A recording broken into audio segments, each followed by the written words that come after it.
In our village, when a warrior dies in battle, his spirit must be appeased. To do this, the woman he was betrothed to must marry his corpse before we can bury him and subsequently bear children for him. This ensures that his spirit can find peace and his legacy continues. But I don't understand, Nkem said. How can I be the wife of someone who has passed away? How can I bear this burden? I'm sorry, but I can't, and I won't marry a dead man.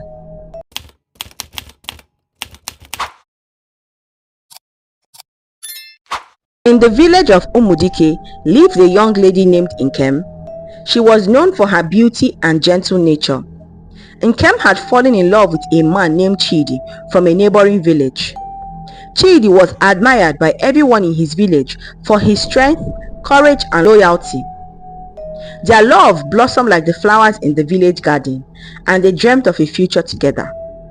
However, the peace of Umuna was shattered when a neighboring village declared war. Chidi, like many other men, volunteered to defend their village. Nkem, worried about his safety, discouraged him not to go. "Please, my dear," Nkem said, "leave this fight for the other warriors of your village. You don't have to go." "Nkem, my love," Chidi said, "I must go. Our village needs every able-bodied man to defend it. I can't stand by and do nothing while our people are in danger."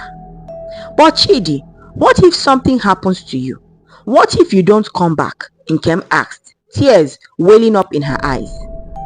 "I will come back, Nkem. I promise you. But I can't live with myself if I don't do everything I can to protect you and our village." "Nkem, I know you are scared, and I am too.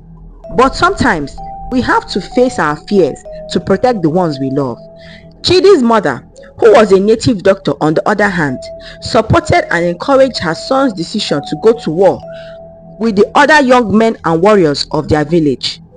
She believed the gods would protect her son, and he would return in victory and honor.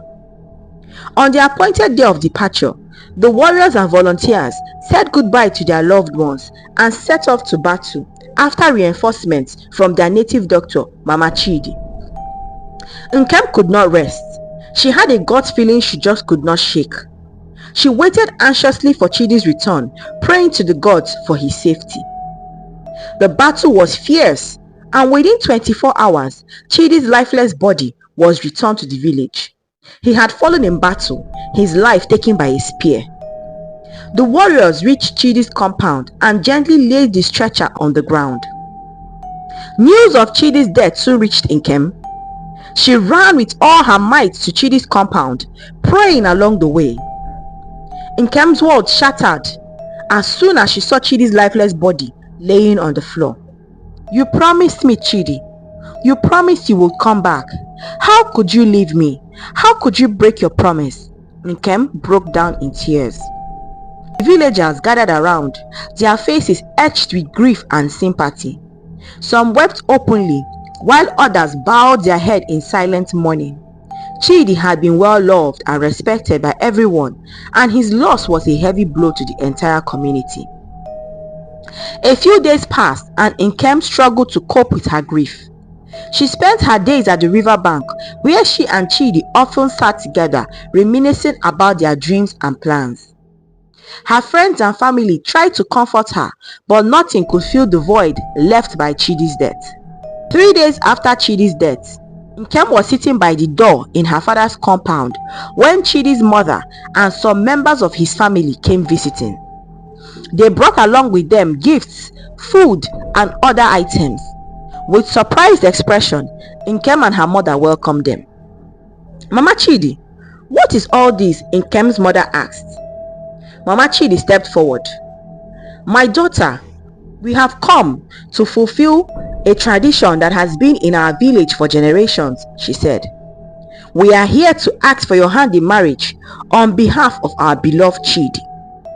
In our village, when a warrior dies in battle, his spirit must be appeased. To do this, the woman he was betrothed to must marry his corpse before we can bury him and subsequently bear children for him. This ensures that his spirit can find peace and his legacy continues. But Chidi is gone, Mama. How can I marry a man who is no longer in the land of the living? One of the elders, an old man with white beards and wise eyes, spoke up. In our culture, it is believed that a man's spirit can live through his wife. By marrying you, Nkem, Chidi's spirit will be honored and his legacy will continue. But I don't understand, Nkem said. How can I be the wife of someone who has passed away? How can I bear this burden? I'm sorry, but I can't, and I won't marry a dead man. My daughter, this is not just about tradition. It is about family, about keeping Chidi's memory alive. You will not be alone. We will support you, and you will always be part of our family, Mama Chidi said.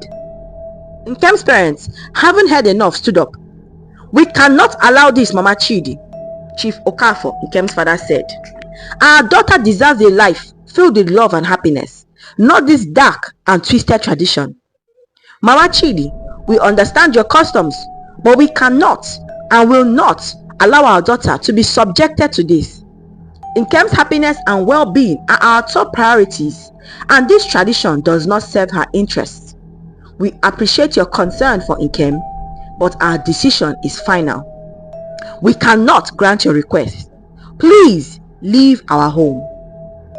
The elders and Mama Chidi exchanged glances, clearly disappointed and frustrated. They gathered their gifts and slowly began to leave, their expressions a mix of sadness and resignation.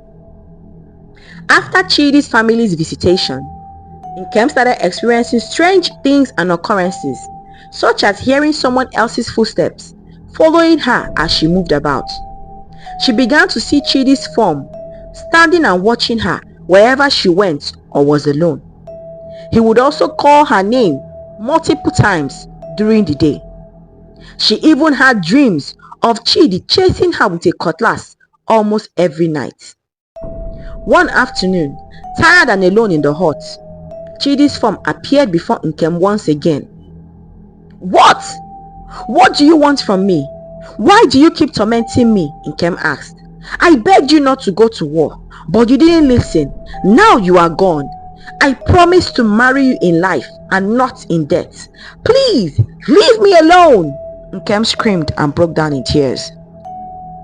3 days later, as Nkem went to the stream to fetch water, she felt a presence strongly behind her, ready to push her over the edge. Nkem barely managed to make it back home that morning. Sick and terrified, Nkem, afraid for her life, finally agreed to marry Chidi's corpse. The minute she made that decision, she felt as though a huge weight had been lifted off her chest and she found peace. That evening, Nkem told her parents about her decision to marry Chidi's corpse. Papa, Mama, Nkem began. I need to talk to you about something important. What is it, my daughter? Mr. Okafor asked. I know you want to protect me, and I appreciate everything you have done for me, but I can't ignore what Chidi's family has asked of me. I know this is hard for you to accept, but this is something I feel I need to do. I have been through a lot these past few days, and I fear for my life. Please try to understand my perspective. Nkem, we are trying to protect you from a life of sadness and isolation. Marrying a dead man is not a life we want for you. You deserve to be with someone who is alive, someone who can share your joys and sorrow, Nkem's mother said. Mama, I understand your concerns, but I believe that by honoring this tradition, I can find some peace. Maybe this is how God wants it. Chief Okafor sighed deeply, his heart aching for his daughter. Nkem, we can't force you to change your mind. We will always love you, and we will stand by you no matter what. Just promise us that you will take care of yourself. I will, Papa, Nkem replied. The binding ceremony took place some days later at Mama Chidi's shrine. Nkem, dressed in traditional attire, stood beside the altar where Chidi's lifeless body lay, dressed in the garments of a warrior. The ceremony reached its climax as Mama Chidi, the native doctor, placed a scarred necklace around Nkem's neck, symbolizing her union with Chidi's spirit. The villagers offered their blessings and prayers, and everyone went their separate ways. Months turned into years, and Nkem, fully settled in Umuna village, now had 3 children for 2 different men for her dead husband Chidi. Life in the village was not easy for Nkem and her children, who were wholly dependent on Chidi's mother, the native doctor, and her family for their livelihood.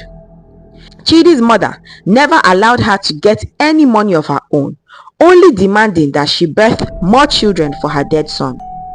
Her parents, Chief Okafor and Mama Ifoma, did their best to support her, but they were aging and could only do so much. In quiet moments after the children were asleep, Nkem would sit by the fire and think about her life and lost dreams.